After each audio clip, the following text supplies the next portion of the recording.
Please forgive the bumpy road audio interview in this car ride, but we had an encounter doing a follow-up on the ultra-terrestrial investigation with what we believe to be a BEK, as in black-eyed kid, or a black-eyed child, though this subject appeared to be pushing maybe 20 years old, possibly, but in the end what we had was completely blacked out eyes, no iris, no pupils, no nothing. I wanted to get this interview while it was still fresh in our minds, what had happened to us and what we'd seen, and the description of this young lady is pretty horrific as far as the way she was dressed, the clothes she was wearing, and how filthy she was. So have you enjoyed your whirlwind tour out here in the desert Southwest?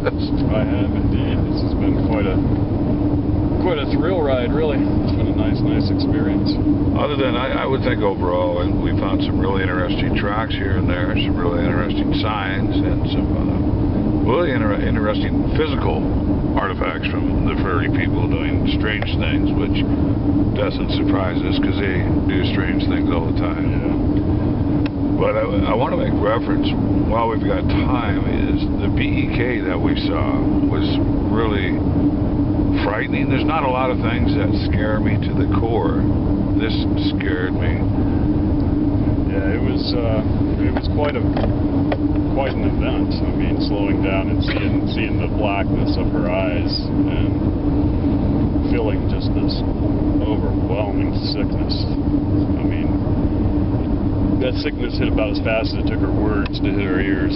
That's about it, too. And just to set it up a little bit, we were out in the middle of frigging nowhere, next to some railroad tracks, looking at an area where we believe some kind of government agency engaged with these spacecraft, if you will, or ultra-terrestrials. And we're kind of doing the back area there, looking for brass, looking for spent shells or whatever. We didn't find any brass, but we're fairly convinced we found the area.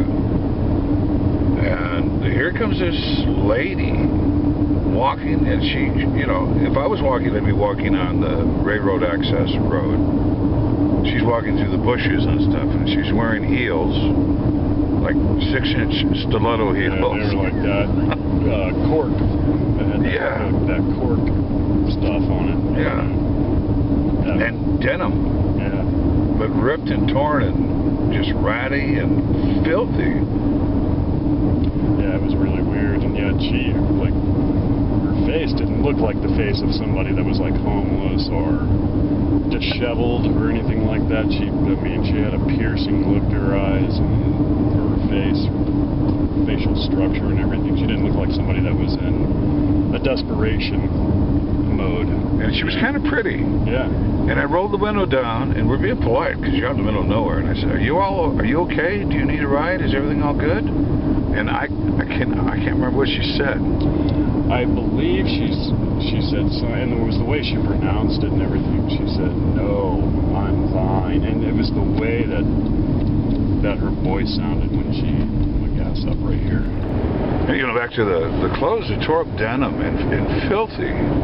But like you said, the face wasn't the face of a hungry, homeless, train-hopping person. It was tramp, you know. Yeah. There's just no way.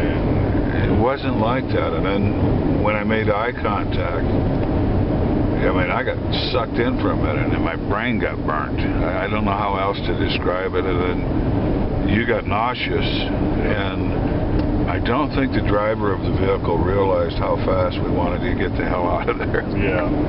It was, go now. That was nasty. I bet you hang around there and something ugly is going to happen when you come across something like that. That was clearly a BEK. Oh, no doubt. There's no way a woman wearing clothes like that is going to spend $600 on some fake contacts to put them in and go out in the middle of nowhere and walk around some train tracks in the hopes that she's going to come across a group of paranormal researchers who she can freak out. Exactly. The odds are really low. So it was quite an experience, and something I won't ever forget, that's for sure. I mean, but the speed with which the illness overtook